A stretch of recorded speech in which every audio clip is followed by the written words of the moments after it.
pre, kumusta ka na pre? Ano bang sa atin? Bakit na patix ka sa atin? May kukunin ka. Sige pre, kita lang tayo. Salamat. Uy, pare! Gusto naman, pre. Ilan pre? Pre, nabitaan mo yung kapitbahay natin. Payaman ng payaman, no? Sino? Yung kapitbahay natin, si Graven. Anong trabaho niya? Baka nagtulog pre. At mo nalaman? Kasi yung may kaibigan ko ba? May kamit-up siya. Ang sabi nila, magpuro ng kapal. Hindi ko alam pre kung ano yun. Baka droga yun. Baka. Report natin? Sige, bukas na maaga. Sige. Sige pre. Sige pre. Ingat ka pre. Sige.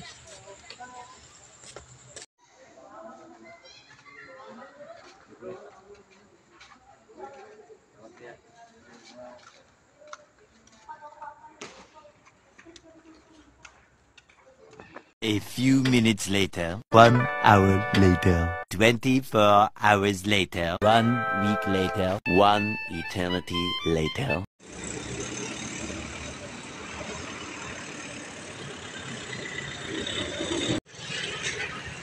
Pare, totoo nga pre.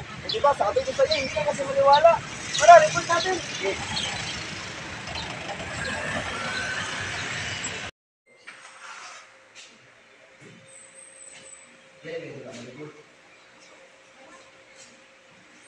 Magandang umaga, sir. Magandang umaga, sir. Umaga, sir. Magandang umaga, sir. Umaga sir. Pag-ibig ko sa inyo. Sir, may tanong kami, sir ba? May reklamo kami, sir. Yung kapitbahay namin, sir. Kasi nagbibinta ng droga, sir. May patunay ba yung ebidensya na bibinta siya ng illegal na droga? Wala po, sir. Ang kailangan ng ebidensya upang mahuli natin o bigyan natin ng aksyon. Wala kayong ebidensya na may papakita sa pulisya dito, pwede kayong hulihin nga dahil sa batas. Pwede kayong hulihin na wala kayong ebidensya at yung taong i-report nyo ay pwede kayong kasuhan dahil may batas tayong Article 3 Bill of Rights, Private of Communication. Kaya kung walang ebidensya, hindi natin siya pwede hulihin. O baka yung taong nire-report nyo ngayon, pwede siya mag-file ng kaso kung wala kayong ebidensya na dala dito. Ganun po ba, sir? Oo, ganun. Sige, sir. Salamat. Thank you. Salamat sir. Sige.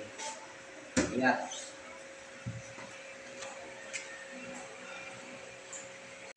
Bakit may ganyan na batas? Itong batas na ito para protektahan ng privacy ng bawat isa at mahalaga ang ganitong uri ng batas upang maiwasan ang pang-aabuso at